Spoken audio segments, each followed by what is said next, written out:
میرے محترم، میرے بزرگان، عزیزان، ہماری گفتگو ہو رہی تھی قرآن فہمی کے حوالے سے، اور مخصوصاً آیت تطہیر کے شان نزول جو کل ہم بیان نہیں کر سکے تھے، مختصراً اس کو اور پھر اپنی گفتگو کو آگے بڑھاتے ہوئے اگلے مرحلے میں ہم داخل ہوں گے۔ جہاں تک آیت تطہیر کا شان نزول ہے، اس کو ہم اپنی زبان میں حدیث قصہ کہتے ہیں۔ حدیث قصہ تقریباً ہم کوشش کرتے ہیں کہ ہر خوشی کے موقع پر، ہر اچھا کام کرنے سے پہلے، مکان بنانا ہو، دکان کا افتتاح ہو، کوئی اس طرح کی چیز ہو، تو ہم ہر صورت میں پہلے حدیث قصہ پڑھتے ہیں، اور ان کے پڑھنے کی علت اور وجوہات میں نے دوسری مجلس میں بیان کی تھیں کہ اللہ کی رحمت نازل ہوتی ہے، فرشتے آ کے گھیر لیتے ہیں، ہمارے لیے استغفار کرتے ہیں، ہم اور غم دور ہو جاتے ہیں، اور جو انسان کی حاجت ہوتی ہے اگر اس کو طلب کیا جائے تو وہ حاجت اپنی جگہ پہ پوری ہوتی ہے۔ تو وجوہات میں نے بیان کر دی تھیں، اس کا ایک حصہ جو رہ گیا ہے ابتدائی، تو آپ نے تو بہت دفعہ تلاوت کی ہے حدیث قصہ کی۔ جو مرکزی خیال ہے حدیث قصہ کا، جو بنیاد بنی ہے چادر سیدہ کے نیچے پنج تن پاک کے آنے کی، وہ سرور کائنات کا ایک جملہ ہے جو بی بی کے گھر میں داخل ہو کے سرور کائنات نے فرمایا۔ وہ جملہ بڑا خوبصورت جملہ ہے، زہرا آج دو فی بدنی ضعفا، بیٹا مجھے اپنے بدن میں کچھ کمزوری فیل ہو رہی ہے، ضعف فیل ہو رہا ہے، تھوڑا سا تھکاوٹ سی محسوس ہو رہی ہے۔ اب ضعف کا جو معنی کر لیں، تھکاوٹ کر لیں، ہلکا بخار کر لیں، کمزوری کہہ لیں، بہرحال ایسی چیز فیل ہو رہی ہے کہ مجھے ریسٹ کی ضرورت ہے۔ ایتینی بالکساء الیمانی، بیٹا مجھے یمنی چادر دے دو تاکہ میں کچھ دیر آرام کر لوں۔ یہ بنیاد ہے پوری حدیث قصہ کی، جناب سیدہ کی چادر کے نیچے پنج تن پاک کے آنے کی۔ لیکن یہاں میں ایک لحظے کے لیے آپ کو روکنا چاہوں گا، یہ جو سرور کائنات آ کے کہہ رہے ہیں آج دو فی بدنی ضعفا، مجھے کمزوری فیل ہو رہی ہے، ضعف فیل ہو رہا ہے، اور مجھے ریسٹ کی ضرورت ہے، مجھے چادر دیں، یمنی چادر دے دیں تاکہ میں کچھ دیر آرام کروں۔ تقریباً اس ماحول کے ساتھ ملتی جلتی چیزیں ہمارے گھروں میں بھی ہو جاتی ہیں۔ تقریباً اس طرح کا یہ جو پہلے والا جملہ ہے، بسا اوقات گھر کا سربراہ گھر میں آتا ہے، تھکا ہوا آتا ہے، تو وہ گھر والوں سے کہتا ہے بیٹا مجھے چادر دیں، میں نے ریسٹ کرنا ہے، میں نے آرام کرنا ہے، تو معمولاً ہوتا ہے۔ اور ہمارے ہاں کیا ہوتا ہے، میرا خیال یہ ہے کہ فعلاً اس وقت تک وہی ٹھیک ہے جو ہمارے ہاں ہوتا ہے۔ اگر کوئی بزرگ آ کے اس طرح کہے میں تھکا ہوا ہوں، مجھے چادر دیں، میں نے آرام کرنا ہے، تو کیا ہمارے گھروں میں خواتین اجازت دیتی ہیں بچوں کو کہ آپ چلے جاؤ، وہ بابا سوئے ہوئے ہیں؟ یقیناً اجازت نہیں دیتی۔ میں نے کہا فطرت کے بھی یہی قریب ہے، چاہیے بھی تقریباً اسی طریقے سے کہ اجازت نہ دیں، ان کو نہ جانے دیں۔ لیکن حدیث قصہ جب آپ پڑھتے ہیں تو بالکل برعکس ہو جاتا ہے کام۔ اپنی بیٹی کو کہنے والی ذات سرور کائنات جنہیں کہا وہ جناب سیدہ، اور بتایا آج دو فی بدنی ضعفا، مجھے کمزوری فیل ہو رہی ہے، بدن میں ضعف فیل ہو رہا ہے، ایتینی بالکساء الیمانی، مجھے یمنی چادر دے دیں، میں تھوڑی دیر آرام کر لوں، تھوڑی دیر لیٹ جاؤں، چادر اوڑھ لوں۔ لیکن ہمارے گھروں میں معمولاً ایسے نہیں ہوتا۔ اگر کوئی اس طرح کہے، اور پھر ہمارے تو ماشاءاللہ شیر مرد ہیں، الرجال قوامون علی النساء، تو وہ تو اگر اس طرح ہو جائے اور پھر بچہ کوئی چلا جائے تو پھر تو بعض جگہ پہ کام خراب بھی ہو جاتا ہے، غصہ بھی آ جاتا ہے، اور یہ چیزیں بھی۔ لیکن یہاں میں نے آپ کو بتایا بالکل برعکس۔ تو آج ہم نے ایک تو یہ حل کرنا ہے کہ ایسا کیوں ہے، اور ہمیں لگتا ہے جو ہمارے گھروں میں ہوتا ہے وہ ٹھیک ہے۔ ایک بزرگ کا احترام ہونا چاہیے۔ جب اس نے کہا ہے میں بیمار ہوں، میں بخار ہے، میں کمزوری فیل کر رہا ہوں، تو قاعدتاً یہ ہونا چاہیے کہ ان کو ریسٹ کے لیے یہ دیا جائے. ذہن فعلاً یہ کہتا ہے کہ یہ بات ٹھیک ہے، لیکن بی بی نے اس طرح نہیں کیا. سب سے پہلے بڑے شہزادے آئے تو گھر کے اندر جو ہی داخل ہوئے، السلام علیک یا اماہ انی اشم عندک رائحۃ طیبۃ کأنہا رائحۃ جدی رسول اللہ. گھر میں جو ہی آقا حسن آئے تو وہاں ہمیں سب سے پہلے یہ بھی حکم دیا گیا، اس حدیث کتاب پڑھنے والوں کو جو کسی موقع پر بھی ترک نہیں کرتے، جب بھی گھر میں داخل ہوں پہلا کام یہ ہے آپ گھر والوں کو سلام کریں.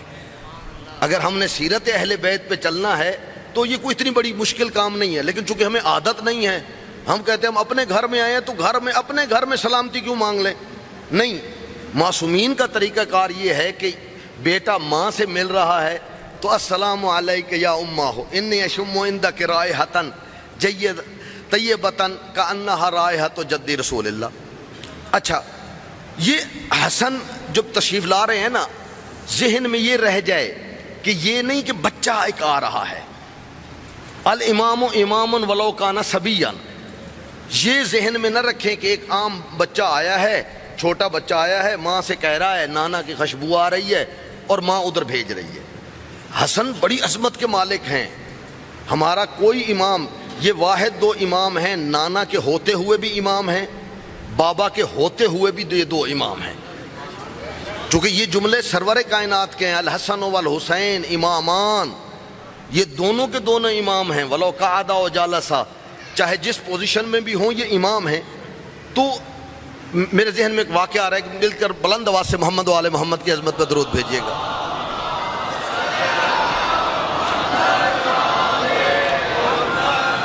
ہمارے علماء اہل سنت میں بہت بڑا نام ہے علامہ کاشفی صاحب کا. انہوں نے ایک کتاب لکھی ہے فضائل مرتضوی، بڑی پیاری کتاب ہے. انہوں نے امیر المؤمنین کے فضائل اور امیر المؤمنین کے مختلف واقعات اس کتاب میں درج کیے ہیں. اس میں ایک بڑا خوبصورت واقعہ لکھتے ہیں کہ سرور کائنات قرآن مجید میں بھی بہت جگہ پہ اشارہ ہے کہ بہت زیادہ خواہش کرتے تھے یہ بھی مسلمان ہو جائیں، یہ بھی مسلمان ہو جائیں، یہ علاقہ بھی مسلمان ہو جائے. لفظ حریص استعمال کیا اللہ تبارک و تعالیٰ نے. وقت نہیں ہے، میں دوسری طرف نہیں جا سکتا. تو بہت زیادہ خواہش رکھتے تھے. تو ان خواہشات میں ایک خواہش تھی یمن کے لوگ مومن بن جائیں. یمن بہت بڑی خصوصیت رکھتا ہے. آپ اس طرح نہ دیکھ لیں کہ یمن میں جو آج کل کے حالات ہیں، حوثی ہیں، فلاں ہیں، اور یہ ان کے ساتھ کیوں ہو رہا ہے. صرف ان میں خوبی یہ پائی جاتی ہے کہ وہ جب کلمہ پڑھتے ہیں تو 3 شہادتیں دیتے ہیں، 3 گواہیاں دیتے ہیں، وہ مومن ہیں یمنی. حضرت امیر المومنین، یہ غدیر، عید غدیر جو ہم خطبہ جو ہوا تھا حجت الوداع، اس وقت حضرت مدینے سے نہیں گئے تھے، سرور کائنات مدینے سے مکے گئے تھے حج کرنے. حضرت یمن گئے ہوئے تھے 1.5-2 مہینہ پہلے سے. شوال ذیقات میں وہ یمن اپنے مریدوں کے پاس گئے ہوئے تھے. اور جو غدیر کا انتظامی امور تھی، کمیٹی تھی جس کی نگرانی، وہ ان میں اکثریت جناب سلیمان فارسی میں یمنی تھے کہ جو جھاڑیاں صاف کر رہے تھے اور یہ کر رہے تھے. 12,000 یمنی امیر المومنین کے ساتھ آئے تھے اس حج میں. تو یمن بڑی حیثیت رکھتا تھا.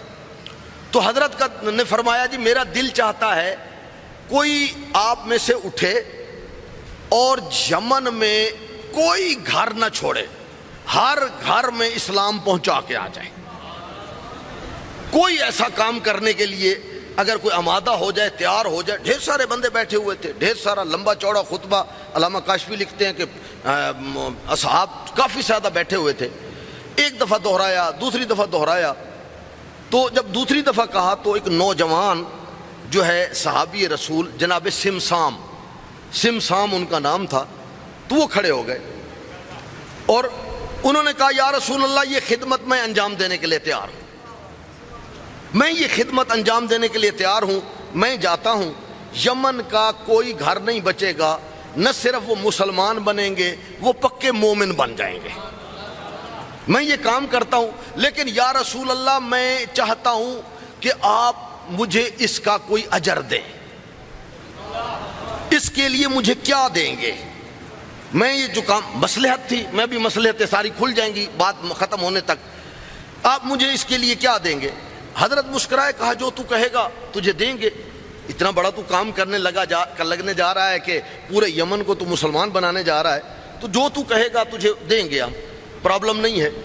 کہنے لگا یا رسول اللہ میں نے 100 سرخ اونٹ لینے ہیں، 100 سرخ اونٹ۔ اس زمانے میں آج کل جس طرح یہ آپ کی پجارو ہے اور فورچونر ہے، یہ سرخ اونٹ سمجھ لیں فورچونر تھے، جو کہ نقل و حمل کا بھی یہی کام کرتے تھے، لوگوں کو پہنچانے کا، تو وہ بھی 100 وہ میں نے لینے ہیں۔ حضرت نے کہا ٹھیک ہے جی 100 اونٹ دیں گے۔ علامہ کاشفی لکھتے ہیں فضائل مرتضوی میں، وہ سمسام کہنے لگا یا رسول اللہ مجھے لکھ کر دے دیں۔ اچھا اس میں کیا مصلحت تھی کہ لکھ کر دے دیں؟ کیوں لکھوا رہے ہیں جب حضرت کہہ رہے ہیں میں دے دوں گا؟ شاید یہ بتانا چاہتے تھے کل مسلمان آئیں گے وہ کہیں گے رسول کو تو لکھنا نہیں آتا تھا۔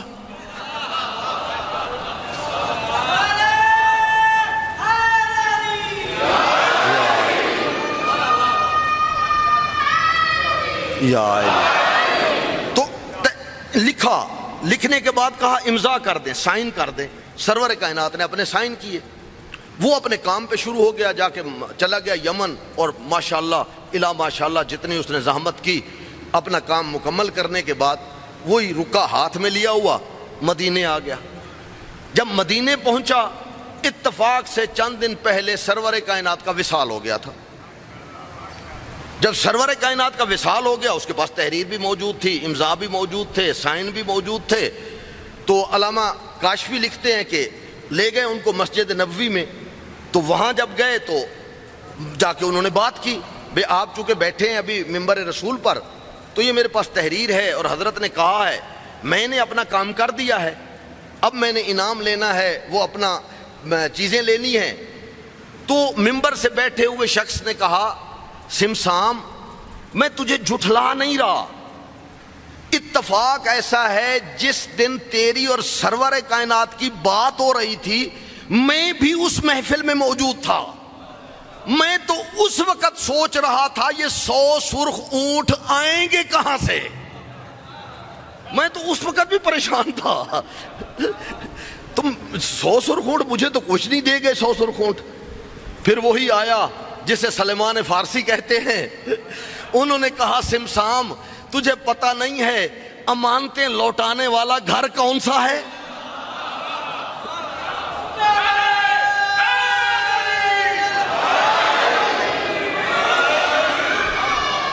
تجھے تو پتہ ہے امانتیں کس نے دینی ہیں، اور یہ جو امانتیں سرور کائنات چھوڑ کے آئے تھے نا ہجرت، تو اس وقت جو امانتیں لینے والے آئے تھے وہ بڑے چلاک بن رہے تھے، جس نے 500 رکھوایا تھا کہتا میرا 1000 ہے، جس نے اتنا سامان رکھوایا تھا 3 گنا زیادہ بتانے لگا۔ تو حضرت امیر المومنین مسکرائے کا پریشان ہونے کی ضرورت نہیں ہے، ہر کسی کو سامان ملے گا، ہاں جی آپ آ جاؤ، آپ کا سامان بلایا، غلام رسول کا جو سامان ہے جلدی سے باہر آ جائے۔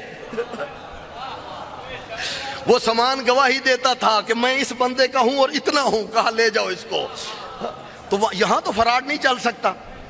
تو انہوں نے لیا، دروازہ بطول کی طرف تشریف لانے لگے۔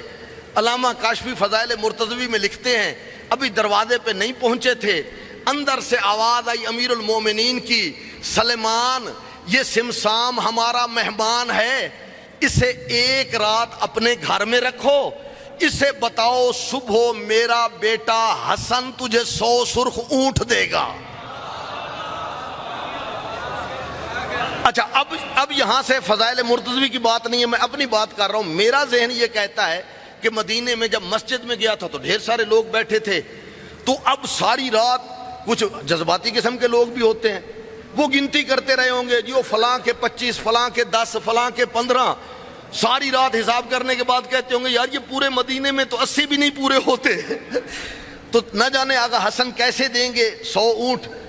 اور میرا ذہن یہ کہتا ہے، یہ بھی ان کے جملے نہیں ہیں، میرا ذہن یہ کہتا ہے صبح جب میرے آقا حسن مجتبیٰ آئے اونٹ دینے کے لیے تو لے کے چلے سمسام کو، تو اکیلا سمسام نہیں گیا ہوگا، پورا مدینہ آج حسن کے ساتھ چل کے جا رہا ہوگا، آج مدینے میں حسنی جلوس نکلا ہوگا۔ پہنچے ایک پہاڑی کے پاس، تو وہاں ایک رسی موجود تھی. میرے آقا حسن مجتبیٰ نے کہا سمسام یہ رسی لے لو, میں تمہیں اونٹ دیتا جا رہا ہوں, تم اونٹ شمار کرتے رہو.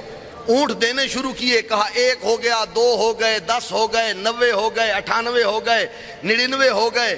جب سمسام نے کہا جب نہ رسول اللہ بس کریں, میرے 100 پورے ہو گئے, تو اس وقت حسن مجتبیٰ نے فرمایا سمسام اگر تو آج بس نہ کہتا تو قیامت تک لیتا رہتا, میں تجھے دیتا رہتا.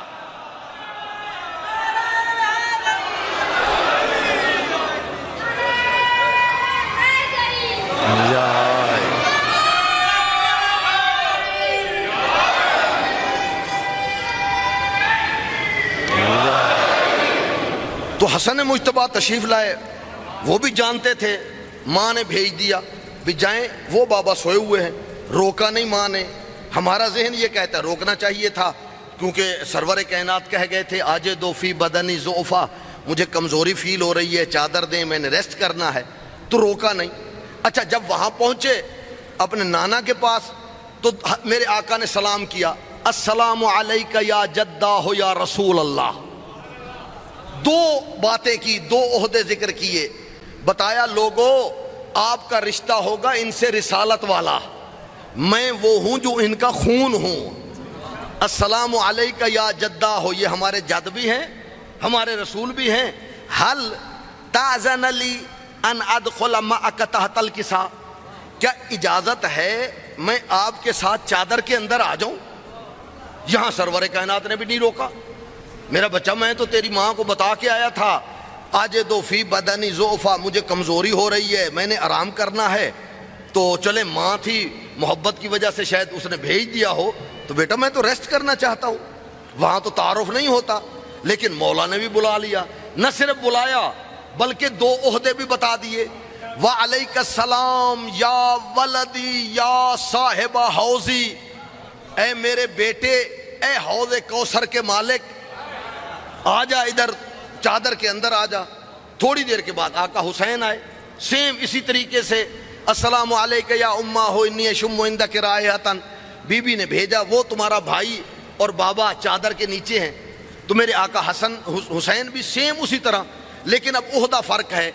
وہاں کہا جس نے حوض کوثر سے پانی پینا ہے وہ حسن کے دروازے پہ جھک جائے.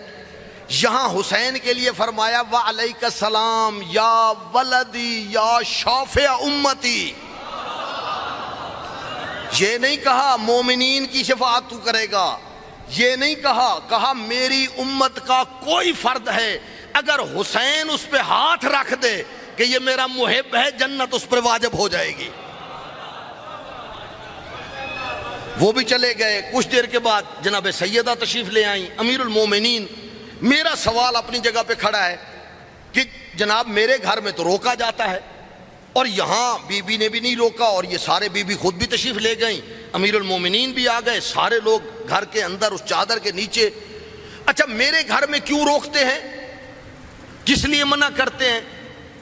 اس کی وجہ یہ ہے کہ ہمارے گھروں میں روکا اس لیے جاتا ہے اگر بچے جائیں گے تو ان کے جانے سے بزرگ کی تکلیف میں اضافہ ہو جائے گا, تکلیف میں اضافہ ہو جائے گا. اور یہاں بی بی نے کیوں نہیں روکا؟ چونکہ بی بی جانتی تھی یہ گھرانہ وہ ہے جو محمد کے ساتھ جائے تو محمد کو شفا ملتی ہے.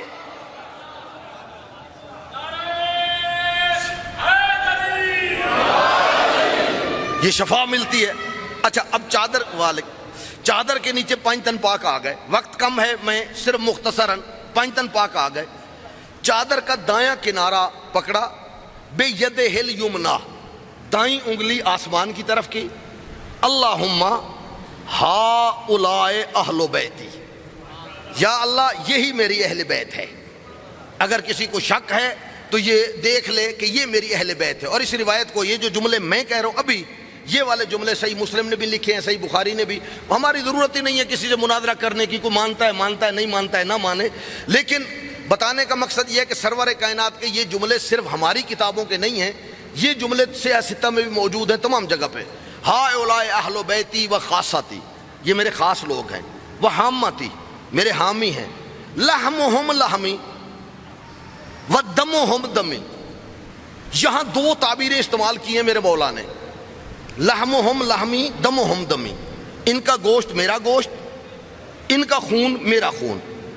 اچھا، میں نے پورا عربی ادب، شعراء پرانے حماسہ، متنبی، اتنی کتابیں شعراء کی، یہ جو تعبیر ہے نا لحمہم لحمی، ہمارے ہاں بھی نہیں ہے۔ ہمارے ہاں کیا ہے؟ یہ تو کہا جاتا ہے نا، کوئی بچہ ہو تو کہتے ہیں یہ ہمارا خون ہے۔ کبھی سنا ہے کسی کو کہتے ہوئے کوئی بچہ ہے تو کہیں یہ ہمارا گوشت ہے؟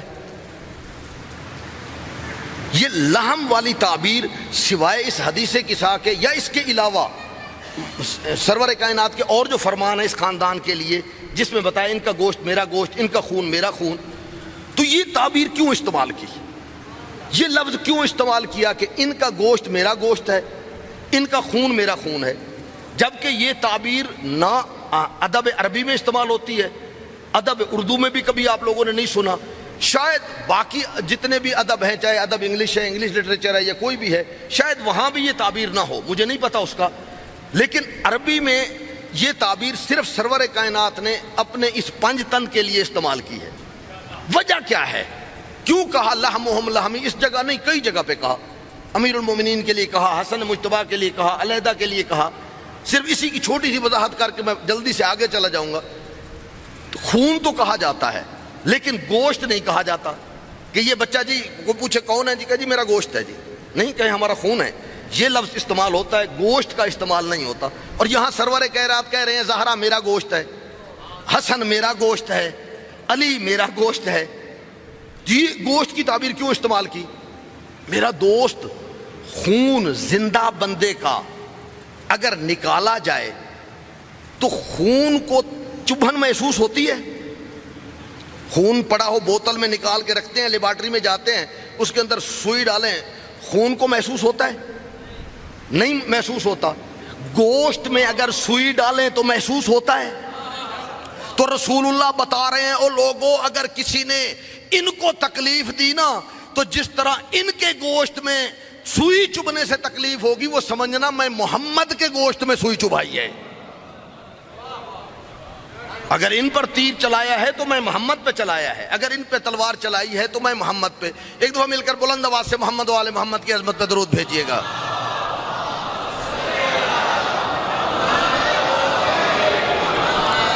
اچھا، جب یہ چادر کے نیچے پنجتن پاک آ گئے تو اس وقت پھر بڑا عجیب منظر شروع ہو گیا۔ حضرت جبرائیل تشریف لے آئے اور بارگاہ خداوندی میں پہنچ گئے اور سوال کیا کیا؟ یا رب ومن تحت ھذا الکسا، یا اللہ اس چادر کے نیچے کون ہے؟ یہ کون پوچھ رہا ہے؟ جناب جبرائیل۔ اور جبرائیل کون ہے؟ جو کبھی تو دروازے پہ آتا ہے، دروازے پہ دکل باب کرتا ہے، اندر سے گھر والے فضا پوچھتی ہے من علی الباب، تو باہر سے جبرائیل کی آواز آتی ہے انا خیاط الحسنین، میں تو حسنین کا دردی ہوں۔ بھی جو اس گھر میں درزی بن کے جاتا ہے، جو اس گھر میں جھولا جھلانے جاتا ہے، جو روایات کہتی ہیں چکی چلانے جاتا ہے، روایات کہتی ہیں داہیہ قلبی کی شکل میں جنت کے میوے لے کے جاتا ہے، تو جو جس کی ڈیوٹی اس دروازے پہ ہے وہ سوال کر رہا ہے یا رب ومن تحت ھذا الکسا، یا اللہ اس چادر کے نیچے کون ہے؟ بلکہ ہمارے ایک بہت بڑے مفسر گزرے ہیں اور وہ تفسیر بھی اردو میں ہے، قبلہ حسین بجاڑہ صاحب، انہوں نے انوار النجف تفسیر لکھی ہے، بہت خوبصورت تفسیر ہے، بہت عمدہ تفسیر ہے۔ اس کے علاوہ القطرہ علامہ مستنبت وہ ایک جملہ لکھتے ہیں کہ صرف جبرائیل اس گھر میں خدمت کے لیے نہیں آتا تھا کہ وہ صرف خدمت کے لیے آئے اور چکی چلانے آئے، جھولا جھلانے آئے، بلکہ یہ تو اس کا استاد گھرانہ تھا، یہ ان کا استاد گھرانہ تھا۔ تو علامہ حسین بجاڑہ صاحب نے تفسیر انوار النجف میں دو روایتیں لکھی ہیں بھی کس طرح استاد گھرانہ تھا۔ کہا جی وہ جب جناب جبرائیل کو اللہ نے خلق کرنا تھا تو خلق کرنے کے بعد سب سے پہلا سوال کیا من انتا و من انا، بتاؤ جبرائیل، اللہ پوچھ رہا ہے من انتا میں کون ہوں، ومن انتا تو کون ہے، ومن انا میں کون ہوں، یہ مجھے بتاؤ۔ تو جبرائیل نے جواب دیا یا اللہ انا انا و انت انت، میں ہوں اور تو ہے۔ تو کہا جب میں نے یہ جواب دیا تو اب لہجہ خداوندی میں جو ہے وہ تھوڑی سی سختی جو ہے وہ پائی جاتی تھی۔ پھر سوال ہوا یا جبرائیل من انت و من انا، میں کون ہوں اور تو کون ہے؟ کہا میں پریشان تھا تو اچانک جو ہے وہ میرے کندھے پہ علی کا ہاتھ آیا، علی کا ہاتھ آیا تو آواز آئی جبرائیل گھبرانے کی ضرورت نہیں ہے، تو صرف اتنا کہہ دے انتا رب جلیل و انا عبدک الذلیل، تو رب جلیل ہے اور میں تیرا چھوٹا سا عبد ہوں، چھوٹا سا عبد ہوں۔ تو پھر دوسری روایت لکھی کہ جناب جبرائیل جب تشریف لائے تھے تو اس وقت سرور کائنات کے سامنے کو وحی پیش کر رہے تھے، تو وہاں اچانک امیر المومنین آ گئے، فاقبل علی بن ابی طالب، امیر المومنین آ گئے۔ جب امیر المومنین آئے نا فقام جبرائیل، جبرائیل کھڑے ہو گئے جس طرح ایک استاد شاگرد کا احترام کرتا ہے۔ تو اس وقت رسول اللہ نے پوچھا تھا کہ علی تیرے استاد ہیں جو تو ان کے لیے اس طرح احترام کر رہا ہے؟ تو جناب جبرائیل کہنے لگے یہی واقعہ سنایا کہ یا اللہ میرے استاد ہیں۔ تو یہاں پھر ایک اور روایت لکھی علامہ صاحب نے، حسین بجاڑا صاحب نے، تو جناب سرور کائنات نے پوچھا یا جبرائیل کم عمروں کا، تیری ایج کتنی ہے، تیری عمر کتنی ہے؟ تو جبرائیل کہنے لگے یا رسول اللہ یہ تو مجھے نہیں پتا، ایک نجم ستارہ ہے وہ میں نے 70,000 سال کے بعد جو طلوع ہوتا ہے اس کو میں نے 70,000 مرتبہ طلوع ہوتے بھی دیکھا ہے اور 70,000 مرتبہ غروب ہوتے بھی دیکھا ہے۔ اب آپ اندازہ کر لیں میری عمر کتنی ہے، وہ 70,000 سال بعد طلوع ہوتا ہے، پھر 70,000 سال غروب رہتا ہے، میں نے 70,000 سال اسے طلوع ہوتے بھی دیکھا ہے، میں نے 70,000 سال اسے غروب ہوتے بھی دیکھا ہے، تو یہ میری عمر ہے۔ تو سرور کائنات مسکرائے، فرمانے لگے جبرائیل اگر آج اسی حجرے میں تجھے وہ نجم ستارہ نظر آئے تو اسے پہچان لوگے؟ تو جناب جبرائیل کہنے لگے یا رسول اللہ کیسے نہیں پہچانوں گا، جس کو میں نے 70,000 مرتبہ طلوع ہوتے دیکھا ہے، 70,000 مرتبہ غروب ہوتے ہوئے دیکھا ہے۔ تو اس وقت حکم دیا قم یا علی، امیر المومنین کھڑے ہوئے، سرور کائنات نے اپنی پیشانی علی کی پیشانی کے ساتھ ملائی، جب دونوں بھائیوں نے پیشانی کو رگڑا طلع نور الی السماء، آسمان کی طرف ایک نور بلند ہوا، تو جبرائیل پکار اٹھے یا رسول اللہ یہ وہی نجم ستارہ ہے جسے میں نے 70,000 مرتبہ طلوع ہوتے بھی دیکھا، غروب ہوتے بھی دیکھا۔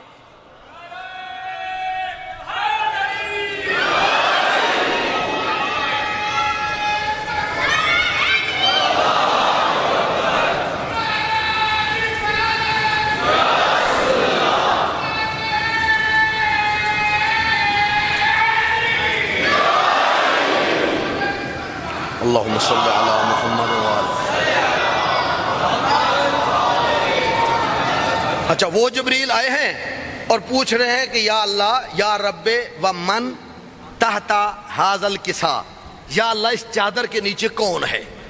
اچھا بہت سارے شارحین ہیں جنہوں نے حدیث کسا کی شرح کی ہے، مختلف جوابات لوگوں نے اس کے تلاش کیے ہیں، مختلف جوابات دیے۔ مثلا ایک جواب انہوں نے یہ دیا کہ بے شک حضرت جبرائیل فرشتے ہیں اور فرشتے نوری مخلوق ہوتے ہیں، لیکن آج چادر زہرا کے اندر انوار خمسہ موجود تھے، 5 نور موجود تھے، بے شک یہ بھی نور سے بنا ہے، 5 نور موجود تھے، تو گویا جبرائیل کی بھی آنکھیں چندھیا گئیں، انہیں سمجھ ہی نہیں آیا ان میں محمد کون ہے، علی کون ہے، زہرا کون ہے، تو اس لیے کہہ رہے تھے یا رب و من تحت ھذا الکسا۔ لیکن یہ جواب ٹھیک نہیں ہے، یہ اس لیے ٹھیک نہیں ہے کہ جناب یہ 5 تن پاک جمع ہو جائیں تو جبرائیل کو نظر نہیں آتا، یہ تو پھر بحث زحمت ہے کہ چکی چلانے آئے ہیں تو مولا کہے جی چلے جی 2 بچے باہر چلے جاؤ، چونکہ جب ہم 5 اکٹھے ہوتے ہیں تو جبرائیل کو نظر نہیں آتا، اسے نہیں، یہ تو بالکل عقل بھی نہیں مانتا ہے اور جواب بھی ٹھیک نہیں ہے۔ اس کا ٹھیک جواب ہے کیا؟ مجھے اس کے ٹھیک جواب تلاش کرنے میں کئی سال لگے، اور جو ملا پھر اتفاقاً ملا، اہل بیت کی محبت کی وجہ سے اتفاقاً۔ اور جواب اس کا مجھے کہاں سے ملا؟ جواب اس کا مجھے ملا سورہ طٰہٰ سے۔ قرآن مجید کی ہے سورہ طٰہٰ، اس کے اندر مجھے اس کا جواب ملا۔ وہ کیسے؟ سورہ طٰہٰ میں نے دیکھا کہ جناب اللہ نے 2 معجزے دیے تھے حضرت موسیٰ علیہ السلام کو، ید بیضاء بھی تھا اور ایک عصا بھی تھا۔ یہ جب عصا ہاتھ میں لیتے تھے نا موسیٰ، بڑی خوشی سے کبھی دائیں چلے جاتے کبھی بائیں آ جاتے، چل پھر رہے تھے۔ تو سورہ طٰہٰ میں اللہ نے پوچھا ما تلک بے یمینے کا یا موسیٰ، موسیٰ تیرے دائیں ہاتھ میں کیا ہے؟ یا اللہ تو نہ پوچھ، وہ تجھے موسیٰ کا چھوٹا سا دایاں ہاتھ نظر آ گیا اور اس ہاتھ میں 6 فٹ کا عصا ہے، وہ نظر نہیں آیا۔ تو یہاں مفسرین بھی پریشان ہو گئے، بھئی یہ اللہ کیوں کہہ رہا ہے ما تلک بے یمینے کا یا موسیٰ، موسیٰ تیرے دائیں ہاتھ میں کیا ہے؟ تو مفسرین نے، اب یہاں تو لازم آتا تھا نعوذ باللہ اللہ کو نہیں پتا، لہذا موسیٰ سے پوچھ رہا ہے کہ تیرے دائیں ہاتھ میں کیا ہے۔ نہیں، مفسرین نے، تمام شیعہ سنی مفسرین نے اس کی ایک ہی توجیہ کی کہ لازمی نہیں ہے ہر سوال کرنے والا جب سوال کرتا ہے تو اس کو جواب کا نہیں پتا۔ لازمی نہیں ہے سوال کرنے والا جب سوال کرتا ہے، جانتا ہے، اللہ تو ہر چیز کو جانتا ہے، 2 پتھروں کے درمیان اگر کوئی جاندار بھوکا ہو تو اللہ اس کو وہاں رزق پہنچاتا ہے، چونکہ رازق تو صرف اللہ کی ذات ہے، وہ رزق دیتا ہے۔ تو یہ کیسے ممکن ہے کہ انہیں پتہ نہ ہو؟ تو سوال بسا اوقات کیوں کیے جاتے ہیں؟ کئی سوالوں کی انہوں نے قسمیں لکھی، فخر الدین رازی نے بڑی تفصیلی اس پہ گفتگو کی ہے تفسیر کبیر میں۔ تو ایک وجہ یہ لکھی کہ سوال اس لیے کیا، جس بندے سے سوال کیا جا رہا ہے نا اس بندے کو اس چیز کے ساتھ بڑی محبت ہے، موسیٰ کو عصا کے ساتھ بڑی محبت ہے۔ اللہ سوال اس لیے کر رہا ہے دیکھوں تو صحیح موسیٰ کیا کہتا ہے، پتہ ہے کہ عصا ہے، لیکن چونکہ موسیٰ کو عصا سے محبت ہے تو لہذا یہ تو دیکھوں کہ جناب موسیٰ کیا کہتے ہیں، جناب موسیٰ کا کیا فرمان ہے۔ تو لہذا سوال کیا ما تلک بے یمینے کا یا موسیٰ، موسیٰ تیرے دائیں ہاتھ میں کیا ہے؟ جناب موسیٰ نے جواب دیا، چونکہ پیار تھا عصا کے ساتھ، جواب دیا یا رب عصایا، پروردگارہ میرا عصا ہے، اتوکؤ علیہا، میں اس عصا پہ سہارا بھی لیتا ہوں۔ بھئی اللہ نے تو نہیں پوچھا تھا تو سہارا لیتا ہے یا نہیں لیتا، وہ تو پوچھا تھا تیرے ہاتھ میں کیا ہے، تو بتاتا عصا ہے۔ فرمایا اتوکؤ علیہا، میں اس پہ سہارا بھی لیتا ہوں، وَأَحُشُّ بِهَا عَلَى غَنَمِي، جب میری بھیڑ بکریوں کو بھوک لگتی ہے تو میں یہی عصا لیتا ہوں، درخت کے پاس جاتا ہوں، پتوں پہ مارتا ہوں، پتے ٹوٹ کے گرتے ہیں، بکریاں پیٹ پال لیتی ہیں۔ وَلِيَ فِيهِ مَعَارِبٌ أُخْرَى، یا اللہ جب بکریاں چراتے بڑی دور نکل جاتا ہوں اور بڑی تیز دھوپ ہوتی ہے، عصا کو درمیان میں لٹکاتا ہوں، اوپر چادر ڈال کے چھاؤں بنا کے نیچے بیٹھ جاتا ہوں۔ بھئی یہاں اللہ نے تو یہ نہیں پوچھا تھا موسیٰ تو عصا کا کرتا کیا ہے، چونکہ موسیٰ کو عصا سے محبت تھی تو 3 فضائل بیان کر دیے کہ میں اس عصا پہ سہارا بھی لیتا ہوں، بکریوں کا پیٹ بھی پالتا ہوں، دھوپ میں سائبان بھی بناتا ہوں۔ یہاں بھی جبرائیل کو پتا تھا اللہ کو اہل بیت سے محبت ہے، جبرائیل بھی چاہتا تھا دیکھوں تو صحیح اللہ کیا کہتا ہے۔ جب جبرائیل نے سوال کیا نا یا رب ومن تحت ھذا الکساء، یا اللہ اس چادر کے نیچے کون ہے، آواز قدرت آئی، جبرائیل لگتا ہے تیرا دل کر رہا ہے اہل بیت کے فضائل سننے کا، فضائل سننے کا۔ جبرائیل فضائل اکیلے میں نہیں ہوتے، جامع المنذر کی طرح مجمع بھرنا پڑتا ہے۔ یا ملائکتی و سکان سماواتی، جبرائیل سارے ملائکہ کو بلا لو، زمین و آسمان کے درمیان رہنے والی تمام مخلوقات کو جمع کر لو، جب یہ مجمع لگ جائے تم سوال کرنا، میں اللہ جواب دوں گا۔ تو جب سارا مجمع آ گیا، یا ملائکتی و سکان سماواتی، ملائکہ بھی آ گئے، تمام مخلوقات بھی آ گئیں، تو اس وقت آواز قدرت آئی جبرائیل اب پوچھ، کیا پوچھ رہا تھا؟ تو جبرائیل نے کہا یا رب ومن تحت ھذا الکساء، تو اس وقت آواز قدرت آئی بے عزتی و جلالی مجھے اپنی عزت کی قسم، مجھے اپنے جلال کی قسم، وما خلقت سماء مبنیۃ ولا ارضا مدحیۃ ولا فلکا یدور ولا بحرا یجری ولا فلکا یسری الا لاجلکم ومحبت ہؤلاء الخمسۃ الذین تحت الکساء۔ میں نہ زمین بناتا، نہ میں آسمان بناتا، نہ میں سبزہ اگاتا، نہ میں دریا بناتا، نہ میں کشتیاں چلاتا، میں نے کائنات کا ذرہ ذرہ 5 تن کی محبت میں خلق کیا ہے۔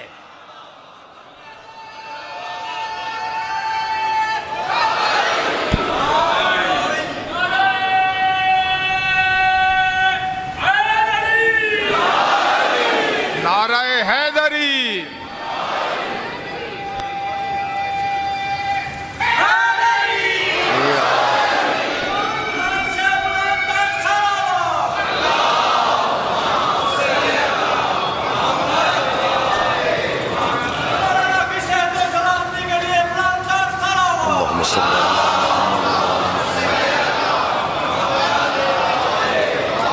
میں نے 5 تن کی محبت میں یہ ساری چیزیں خلق کی۔ اچھا، آخری نقطہ تھوڑا سا توجہ کے ساتھ، ہم یہاں مجلس کر رہے ہیں اس جگہ پہ 9:30 بجے 10 بجے مجلس جب ختم ہو جاتی ہے، سپیکر کیوں بند کر دیتے ہو؟ بھئی مجلس جو ختم ہو گئی، غرض پوری ہو گئی۔ پنکھے کیوں بند کر دیتے ہو؟ غرض پوری ہو گئی، لہذا اس لیے پنکھے بند کر دیتے ہیں۔ سپیکر آپ کا بند، لوگ چلے گئے، یہ چادریں لپیٹ کے رکھ دیتے ہیں، یہ ساری کچھ۔ تو میرا سوال یہ ہے بارگاہ خداوندی میں، یا اللہ تو نے زمین بنائی 5 تن کے لیے، آسمان بنایا 5 تن کے لیے، کائنات کا ذرہ ذرہ 5 تن کے لیے بنایا، تو جب 5 تن اس دنیا سے چلے گئے تو نے زمین کیوں نہیں لپیٹی؟ تو نے زمین کیوں نہیں لپیٹی؟ تو نے کائنات کا نظام کیوں نہیں ختم کیا؟ تو شاید آواز قدرت آئے، اس 5 تن کا ایک وارث موجود ہے۔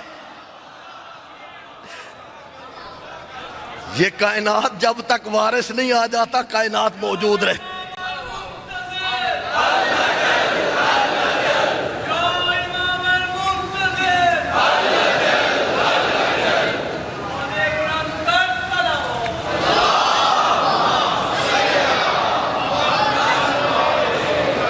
ہم فاطمۃ و ابوہا و بعلہا و بنوہا۔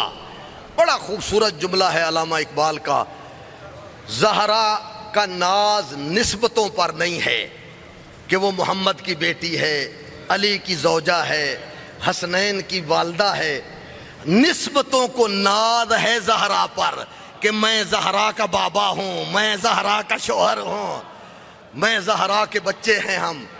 تو میرا دوست، میری آقا زادی اتنی عظیم ہے نا، کربلا میں جہاں مردوں کے آپ نے بہت زیادہ سنے نا، آج میرا جی چاہتا ہے آقا زادی کے صرف 2 نواسے تھے، جناب سیدہ کے صرف 2 نواسے، زینب عالیہ کے صرف 2 بیٹے، 2 بیٹے۔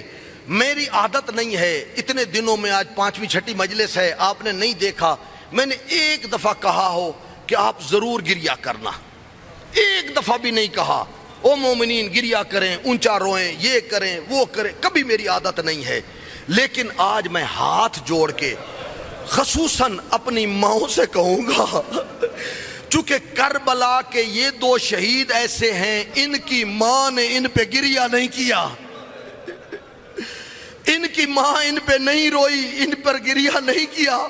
میں ہاتھ جوڑ کے کہوں گا آج آپ لوگوں نے ایسا گریہ کرنا ہے اور کہنا ہے آقا زادی زینب، زینب تو نہیں روئی کسی وجہ سے ان دونوں بچوں پر، ہم تیری نیابت میں اون و محمد کا غم منا رہے ہیں۔ اجرکم اللہ، اجرکم اللہ، اللہ آپ کو کوئی غم نہ دے سوائے غم اہل بیت کے۔ بہت بڑی قربانی تھی۔ آج نواسے ختم ہو گئے زہرا کے، زہرا کا کوئی نواسا اس دنیا میں موجود نہیں ہے۔ جہاں زینب نے اپنی نسل قربان کی ہے، وہاں سیدہ کے نواسے ختم ہو گئے. یہی 2 نواسے تھے پوری بھری کائنات میں زہرا کے. آج ہم نے زہرا کو بھی پرسہ دینا ہے. آقا زادی آج تیرے ان 2 نواسوں کا ماتم کر رہے ہیں اور جن پر ان کی ماں نے گریہ نہیں کیا. میں پہلے سب سے آخر والی بات کر لیتا ہوں. یہ جب شام سے جو ہے نا قیدیں آزاد ہوئیں تو بتایا گیا کہ کل آپ لوگوں کی قیدیں ختم ہو جائیں گی تو آپ لوگ آزاد ہیں, اپنے وطن واپس چلے جائیں. تو اس وقت بیویوں نے درخواست کی کہ اسی قید خانے میں کچھ دیر کے لیے ہمارے شہداء کے سر دے دیے جائیں. کچھ دیر کے لیے شہداء کے سر دے دیے جائیں تاکہ ہم ان سروں کے ساتھ ماتم کر سکیں. عزادارو, سب سے پہلے 6 ماہ علی اصغر کا سر آیا. جلدی سے رباب اٹھی, سینے سے لگایا, کہا اصغر بیٹا وہ تیرے بعد تو پانی بھی آ گیا تھا. وہ شام غریبہ میں حر کی زوجہ پانی لے آئی تھی. وہ کاش تو ہوتا 2 انگلیاں تر کر کے تیرے منہ میں دے دیتی. اجرکم اللہ. ایک ایک سر آتا گیا. جناب قاسم کا سر آیا, فروہ نے لے لیا. جناب علی اکبر کا سر آیا, لیلہ نے لے لیا. جناب عباس کا سر آیا, ام کلثوم نے لے لیا. اور جب میرے آقا حسین کا سر آیا نا, زینب کبریٰ اٹھی, سر لیا, اپنے سینے سے لگایا. پورے قید خانے میں کوہرام بپا تھا. ایک شامی عورت آئی. 2 سر ایسے تھے جس طرح تشت میں پڑے رہ گئے. ایک اون کا سر تھا, ایک محمد کا سر تھا. وہ شامی عورت کہنے لگی, بیبیو تھوڑی دیر رک جاؤ. اور یہ 2 لاوارث سر ہیں یا ان کی ماں شام غریبہ میں ماری گئی. زینب رو کے کہتی ہے, یہ میرے لال ہے اور میں بھائی کا ماتم کر رہی ہوں, اور میں بھائی کا گریہ کر رہی ہوں. اجرکم اللہ. بے اولادوں سے میں کہوں گا آج ضرور واسطہ دینا, کہنا یا اللہ تجھے اون و محمد کا واسطہ. بے اولادوں کو اولاد دے دے. جن میری ماؤں بہنوں کی جھولیاں خالی ہیں ان کی جھولیوں میں اولاد عطا کر دے. اجرکم اللہ. اللہ آپ کو کوئی غم نہ دے سوائے غم اہل بیت کے. اللہ آپ کے بچوں کو سلامت رکھے. یہی میری آقا زادی جب مدینے آئی تھی, مدینے جب گئی نا اپنے گھر میں, عبداللہ لے کے گئے. عبداللہ کی آنکھوں میں آنسو تھے. عبداللہ نابینا ہو گئے تھے, آنکھوں میں آنسو تھے. ایک بڑا مشکل سوال کر دیا زینب سے, بڑا مشکل سوال کر دیا. کہا زینب میں نے سنا ہے تو نے اون و محمد پہ گریہ نہیں کیا. اور میری آقا زادی نے سر جھکا کے کہا, عبداللہ اور میں نہیں چاہتی تھی میرا حسین گریہ کرے, اور میں نے حسین کو گریہ سے بچانے کے لیے اپنے بچوں پہ گریہ نہیں کیا, اپنے بچوں پہ میں نہیں روئی. اجرکم اللہ. اللہ آپ کے بچوں کو سلامت رکھے. یہ دونوں بچے میری آقا زادی کے مدینے سے ماں کے ساتھ 28 رجب کو نہیں آئے تھے. مدینے سے نہیں آئے تھے 28 رجب کو ماں کے ساتھ. جب عبداللہ نے اجازت دی تھی نا, میرے مولا نے کہا تھا تیرا مالک موجود ہے عبداللہ, جاؤ اجازت لے کے آؤ. تو میری آقا زادی نے پوچھا تھا, عبداللہ میں حسین کے ساتھ چلی جاؤں. تو جناب عبداللہ نے کہا آپ چلے جائیں, مجھے علی نے بتایا تھا اوے عبداللہ جب میری بیٹی اجازت مانگے وہ اسے بھائی کے ساتھ جانے دینا, اسے نہ روکنا. شاید میری آقا زادی گھر بھی نہیں گئی تھی, اون و محمد کو بھی نہیں لیا تھا. اون و محمد مدینے سے ساتھ نہیں آئے تھے. اون و محمد کب شامل ہوئے؟ رجب میں. رجب کے بعد شعبان, رمضان, شوال, ذیقعدہ, ذی الحج.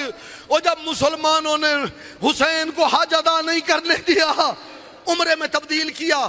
عمرہ کرنے کے بعد مسجد عمرہ کے پاس تھوڑی دیر کے لیے خیمہ لگایا.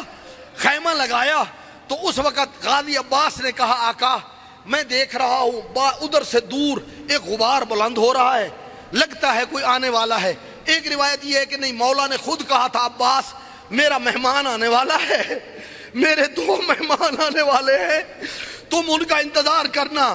عزادارو جب دیکھا نا جناب عبداللہ آ رہے ہیں، اونو محمد ساتھ ہیں، اونو محمد ساتھ ہیں، میں نے روایت میں دیکھا ہے، میری آقا زادی نے فوراً عباس کو بلایا، عباس کو بلایا، کہا عبداللہ کیوں آ رہے ہیں، عبداللہ کیوں آ رہے ہیں؟